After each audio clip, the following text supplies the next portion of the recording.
So hello, this is Lalit Kumar, you are watching my channel L K rider Odisha. और आज हम फिर से निकल रहे हैं एक और संडे राइड के लिए। तो अभी फ़िलहाल हम दोनों रेडी हो चुके हैं। ज़्यादा देर यहाँ पे ना रुक के हम निकलते हैं। अभी आपसे मिलते हैं सीधा रोड पे।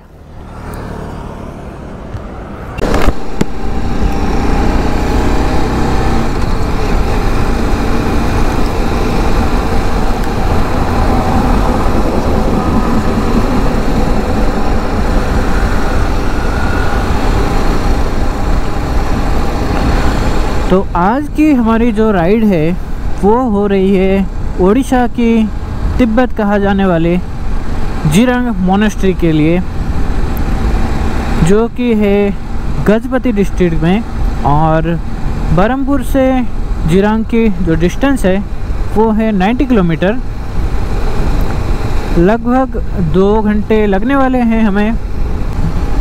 एक बात बताए, जिरंग को ओडिशा की तिब्बत क्यों कहा जाता है? तो जिरंग की जो हिस्ट्री है, मतलब जो तिब्बतियंस अभी रह रहे हैं ओडिशा में, जिरंग में, जो कि चंद्रगिरी रेंज के अंदर आता है, उनकी एक छोटी सी हिस्ट्री है। छोटी नहीं बल्कि बहुत ही बड़ी हिस्ट्री है। जब 1959 में चाइना तिब्बत को अपने कब्ज़े में ले लिया था, उस टाइम पे 14th दलाई लामा जो थे वो और उनकी जो अनुगामी थे, उनको मानने वाले जो लोग भी थे तिब्बतियंस, वो सब रातों रात ही जंगल के थ्रू पैदल इंडिया में एंटर कर गए थे। भाई सिचुएशन देख रहे हो कैसी? और फिर ऊपर से क्या, इंडिया में एंटर करते ही सामना हुआ आसाम राइफल्स के जवानों के साथ। कुछ इस सिचुएशन में तिब्बतियंस इंडिया में आए थे। इंडिया ने भी जो रेफ्यूजीज थे, तिब्बतियन रेफ्यूजीज, उनको बसाने में, उनको सपोर्ट करने में कोई भी चूक नहीं की।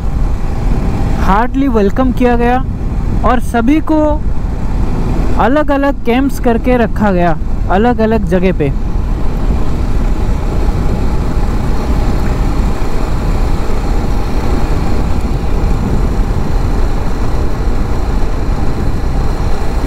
क्योंकि एक जगह पे सभी को रखना दैट्स नॉट पॉसिबल, क्योंकि जो अमाउंट थी रेफ्यूजीज़ की वो बहुत ही ज़्यादा थे। नियर अबाउट 80,000 रेफ्यूजीज़ रातों रात ही आ गए थे इंडिया के अंदर। तो ऐसी सिचुएशन में एक ही जगह पे सभी के लिए कैंप्स के इंतज़ाम करना, मतलब that's not possible at all.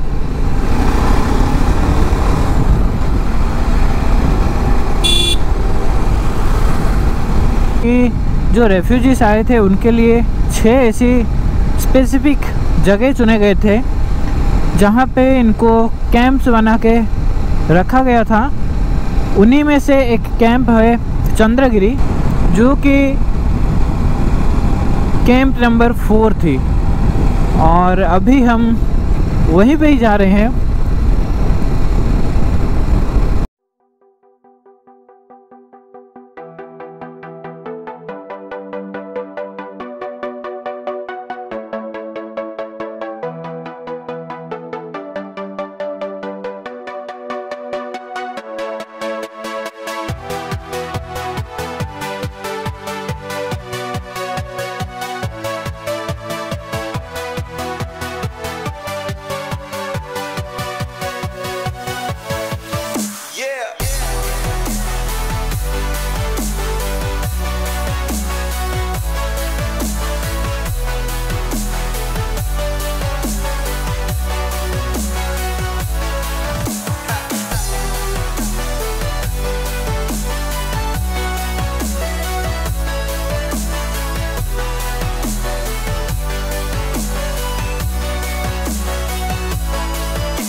तो आपको मोनेस्ट्री में जाते वक्त ये आपको रास्ते में ही मिलेगी।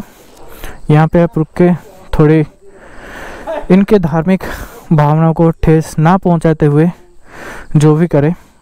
और ये सारी चीज़ें जो है ना, ये जो रिलीजियस रिलेटेड है, तो कृपया कुछ भी करने से पहले थोड़ा ध्यान रखने, क्योंकि किसी की धार्मिक भावनाओं को ठेस पहुंचाना ठीक नहीं होता। यहाँ पे कुछ पिक्स और वीडियोस वगैरह लिए, तो अभी चलते हैं हम लोग मोनेस्ट्री के साइड। एक्चुअली मोनेस्ट्री ओपन होती है सुबह के 9 बजे। हम लोग थोड़े जल्दी पहुंच गए, तो बाकी सारे प्लेसेस को पहले कवर करेंगे और एंड में हम लोग जाएंगे मोनेस्ट्री। तो चलते हैं अभी। तो अभी हम जो यहाँ के मेन टूरिस्ट अट्रैक्शन है, यहाँ की जिरांग मोनेस्ट्री, वहाँ पे पहुँचने ही वाले हैं। और ये देख रहे हो, ये हो रही है मक्के की खेती। और यहाँ पे जो तिब्बतियंस रेफ्यूजीज आए थे, मतलब कोई सोचा भी नहीं होगा कि एक ही जनरेशन में इतना डेवलप कर लेंगे। ये देख सकते हो, हर तरफ आपको मेज फार्मिंग देखने को मिलेगी, जो कि यहाँ की एक मेजर इनकम सोर्स है। और इसके अलावा इनकी एक और मेजर इनकम सोर्स है वुलन क्लॉथ्स, जो विंटर क्लॉथ्स होते हैं वो।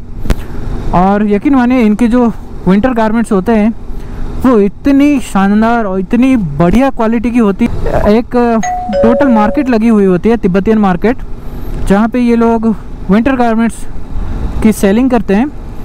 बहुत ही शानदार क्वालिटी की रहती है और वही इनकी जो मेन इनकम सोर्स है। आज हम सिर्फ ये देख रहे हो, पूरी मेज फार्मिंग हो रखी है, पूरी एरिया आपको चारों तरफ देख ही रहे हो। इससे आपको पता चल ही रहा होगा कि यही इनका, वो देख रहे हो वहाँ पे पूरी एरिया, पूरी पहाड़ को, भाई साहब बहुत ही शानदार सा एक एंट्री गेट है यहाँ पे।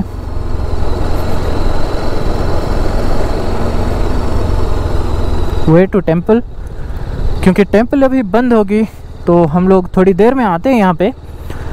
और ये अभी मेरे ख्याल से अभी 1 ही साल के आसपास हुआ है लगभग। ये एक बोटिंग पॉइंट बना है यहाँ पे, मतलब टूरिस्ट के लिए।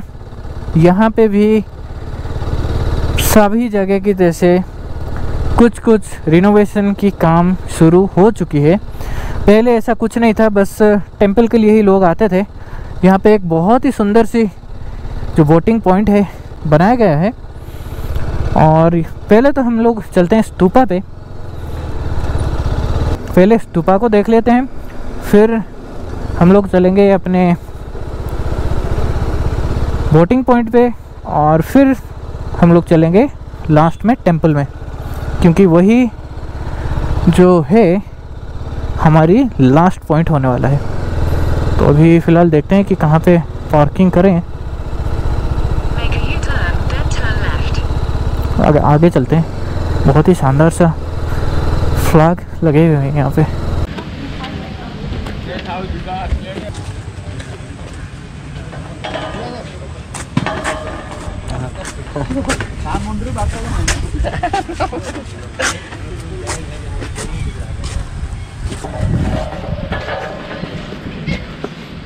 तो आई थिंक यहाँ पे टिकट होगी।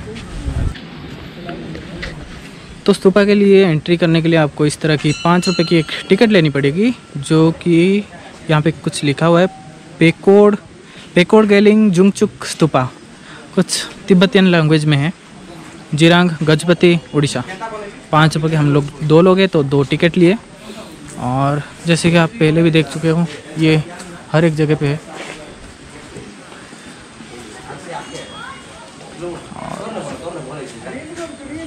कुछ इस तरह की नज़ारा है यहाँ पे।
तो यहाँ पे अभी मुझे एक बहुत ही मज़ेदार चीज़ देखने को मिली। यहाँ पे आप देख सकते हो, एक मिनट में जूम करके दिखाने की कोशिश करता हूँ। ये देख रहे हो, ये अपने आप ही घूम रही है। जैसे कि आपने देखा पीछे कि हम लोग इसे घुमा रहे थे बड़े वाले को, पर यहाँ पे पानियों को ऐसे कुछ जुगाड़ लगाए हुए हैं जिसकी वजह से ये अपने आप ही घूम रही है और घंटियाँ बज रही है। बहुत ही दिमाग वाला काम किया है थोड़ा।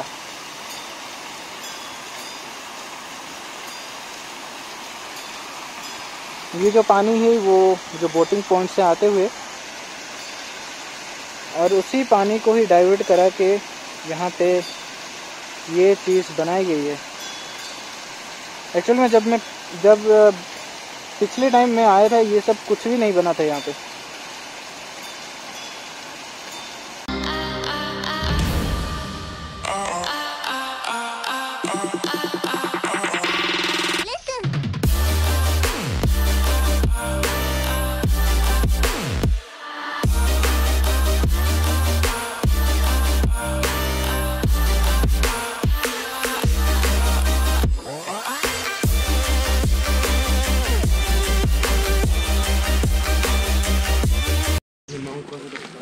पद्मसंभव महाविहार जो कि यहाँ की मुख्य आकर्षण है।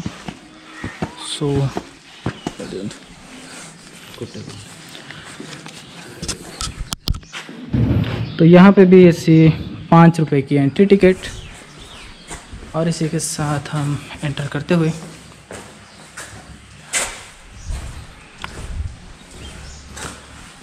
और ये रही आपके सामने यहाँ की जो मोनेस्ट्री है।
तो अभी हम हैं पद्मसंभव महाविहार जो कि चंद्रगिरी की one of the most tourist attraction है। और यहाँ पे ये अपने पास आके बैठ गया है, ऐसे बहुत क्यूट सा है। और ये जो आप जो मोनेस्ट्री देख रहे हो, जिरांग मोनेस्ट्री, पद्मसंभव महाविहार मोनेस्ट्री। एक्चुअली जो पद्मसंभव जो नाम है वो बुद्धिज़्म की एक महान गुरु थे, उनके नाम से ही ये मोनेस्ट्री का नाम रखा गया है। और ये जो मोनेस्ट्री है इससे बनाने में लगभग 5 साल की समय लगी थी, जो कि शुरू हुआ था 2003 से और 2008 तक ख़त्म हो गया था। और इसे बनाने के लिए जो नेपाल भूटान से जो कारीगर आए थे और सारे काम ख़त्म होने के बाद 2010 में 14th दलाई लामा ने इसे इनागुरेट किया था। तो इंडियन गवर्नमेंट ने भी इन लोगों को बहुत ही सपोर्ट किया है। पर एक बात सोचने के लिए ये है कि उड़ीसा में ही क्यों और चंद्रगिरी में ही क्यों, बाकी भी तो बहुत जगह थी। उड़ीसा की कैपिटल भुवनेश्वर भी तो था, वहाँ पे ऐसे बहुत सी जगह थे, इन्हें वहाँ पे कैंपिंग करके रखा जा सकता था, पर सिर्फ चंद्रगिरी ही क्यों। तो इसका जो रिप्लाई होगा ये यही होगा कि ये जिस सराउंडिंग से बिलोंग करते थे, जिस क्लाइमेट से ये यहाँ पे आए हैं, उनके हिसाब से उनकी जो स्ट्रक्चर, उनकी जो वेदर के हिसाब से ही यहाँ पे क्लाइमेट को चूज़ किया गया। और तो जो चंद्रगिरी की यहाँ की जो फर्स्ट रेफ्यूजी बैच थी वो 1 मई 1963 को यहाँ पे आए थे। और सिर्फ चंद्रगिरी नहीं, लगभग आसपास के 4-5 गांव के 4-5 किलोमीटर के रेडियस में ये पूरे रेफ्यूजीज रहे थे। और अभी अगर देखें तो यही पूरा ये टोटल एरिया अभी एकदम से तिब्बतियन कल्चर में भरपूर है। और इनकी जो मेजर इनकम है, मैं बताया था कि मेज़ फार्मिंग और जो विंटर गारमेंट्स है उसकी सेलिंग से होती है। और यहाँ पे जो स्टूडेंट्स रह के अपनी शिक्षा प्राप्त करते हैं वो ज़्यादातर सिक्किम और भूटान, नेपाल और अरुणाचल प्रदेश, इन सारे इलाकों से यहाँ पे आए होते हैं अपने पढ़ाई स्टडी के अकॉर्डिंग। तो यहाँ पे बेसिकली सब धर्म शिक्षा ही देते हैं, जो कि बौद्ध धर्म को प्रचार और प्रसार कर पाए। यहाँ से अपनी पढ़ाई ख़त्म करने के बाद अपनी जो धर्म ज्ञान है वो कंप्लीट करने के बाद इन लोगों को इंडिया, चाइना, वियतनाम ऐसी जगह पे जो यहाँ इनके रिलीजियस स्कूल्स होते हैं वहाँ पे टीचरशिप करने की भी मौका मिलती है। और अभी तो रुको, क्लाइमैक्स अभी बाकी है।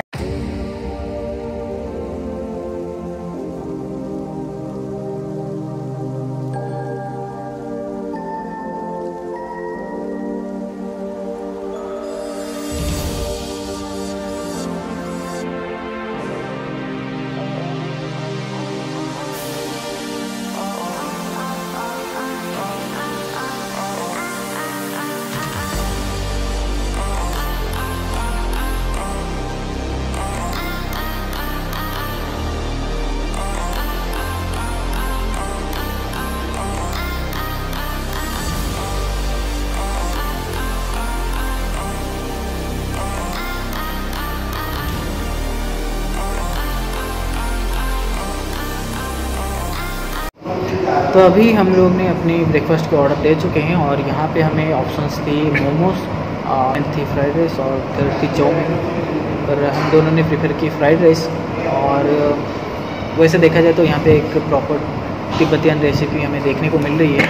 और ये बात भी सही है कि रेगुलर फूड्स तो हम हर वक्त लेते हैं और जिस जगह पे आए हैं उसी की जो स्पेशलिटी है उसको ट्राई करनी भी ज़रूरी है। इसीलिए हम लोगों ने अभी फ्राइड राइस ऑर्डर किया और कोई ऑप्शन भी नहीं है हमारे पास। और टाइम हो रहा है अभी 10 साढ़े 10 टाइम इतना, तो टाइम अभी 11 बजने वाले है और हम लोगों ने ब्रेकफास्ट भी नहीं किए। तो कुछ भी चलेगा, कुछ भी मिले ब्रेकफास्ट कर लेते हैं। और फिर तो ब्रेकफास्ट अभी फ़िलहाल हम वेट कर रहे हैं अपने ऑर्डर की। ऑर्डर आने दो फिर बात करते हैं आपसे।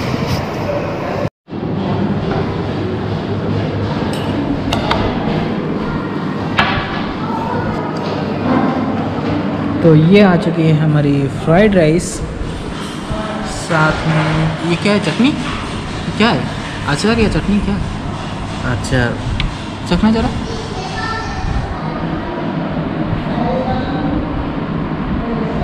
अच्छा चिली सॉस है।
नए हो तो सब्सक्राइब करो, वो जो लाल वाला बटन है उसके साथ सूर्य नमस्कार करो या फिर अनुलोम विलोम, मुझे नहीं पता, बस क्लिक हो जाना चाहिए। अब मैं भी जा रहा हूं, मुझे पार्क में स्टंट्स मारने जाना है।